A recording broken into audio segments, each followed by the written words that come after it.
Hello, everyone. I'm absolutely thrilled to welcome you back for another quick serving of ETHR World L&D Superfood.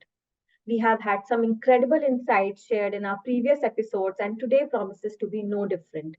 So, whether you are a seasoned L&D professional or just dipping your toes into the field, there's something here for everyone. So, without further ado, let's dive right into today's episode with Ankit Jambh, CLO at Grand Thornton Bharat LLP. He's also a certified coach, a TEDx speaker, and also a best-selling author of books that help and inspire people. Welcome, Ankit. Thank you so much, Apeksha. Lovely to be here. Thanks, Ankit, for joining today. To begin with, my first question to you is, Sure. how are you innovating L&D strategies for continuous learning within your organization? Fantastic. I think it's one of the best questions to be asked. Our strategy to innovate L&D strategy is to blend technology into it. Technology which helps us curate the right kind of content. Technology which helps us offer various learning programs to various kinds of people, various demographics, and various career tracks. Technology also helps us beef up the user experience game, user interface game. So for me, it cuts across process, it cuts across training delivery, training design, the availability of solutions, all of it. And that's what we are trying to do, blending more technology in our learning strategy. Great, Ankit. So moving on to the next question, what impact do you expect tech innovations to have on future L&D programs? Sure.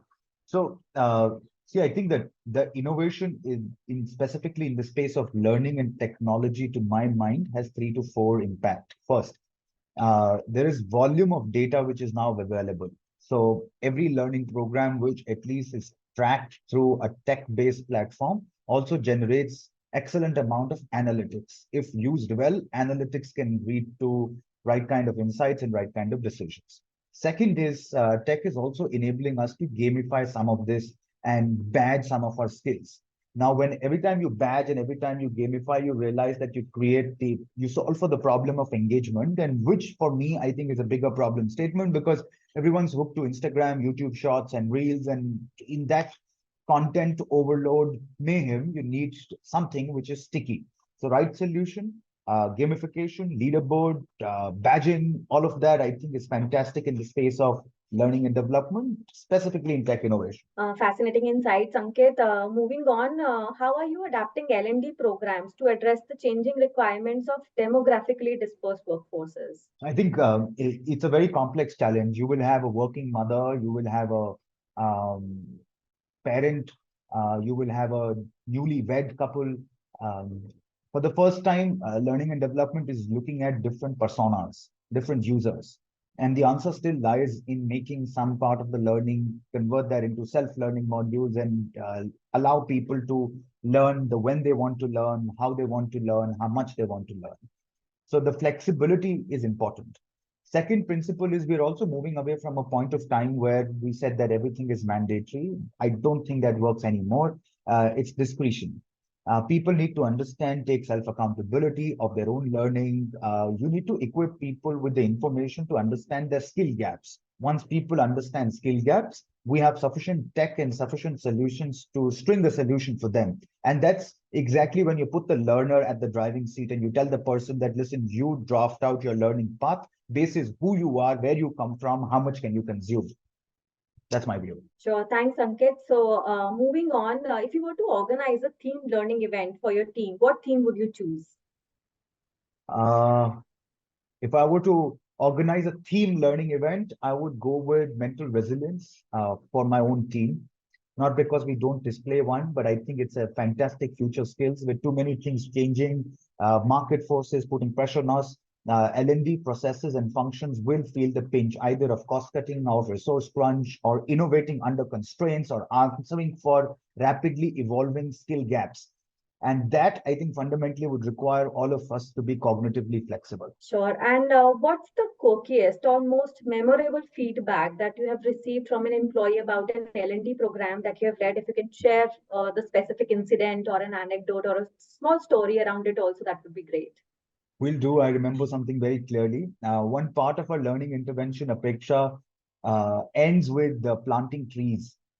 It's a social nudge. So we thought of telling people that if you just do what you have to do as a part of this learning journey, a tree will be planted. So one participant came to me and said, Ankit, Now, this gives me a very, very strong motivation and a reason to complete the learning journey because I know that just by doing what I have to do, a tree will be planted somewhere. I thought that that was a great validation of what I wanted to offer people, which was curiosity and a very strong reason to learn. That's great, Ankit. If you want to sum up your perspective on being an L&D professional, what would that be? How would you do it? I think every L&D professional has gone through an identity change from loving the content to the loving the sound of their own voice. At this point of time, I tell people that we have to learn to think like startups and founders. You will have to solve for problems, which are skill problems. You will have to fight the battle of raising funds and explaining to people why money should be invested. You will also have to sometimes operate in a bootstrap environment and still create the right kind of value. And of course, you will have to answer at some point of time the question of creating long-lasting business impact. That's great, Ankit. Just to conclude, there's anything you like to send across as a message to the aspiring L&D professional who is just starting their journeys into the field? I would leave them with two things. Understand money. How can it be spent? Don't fall for FOMO. And just because something is glamorous, you don't need to buy it. You need to first learn to understand or learn to figure out how to use it. That's number one. And number two is understand analytics. That was fantastic, Ankit. Thank you for joining us at ETHR World L&D Superfood.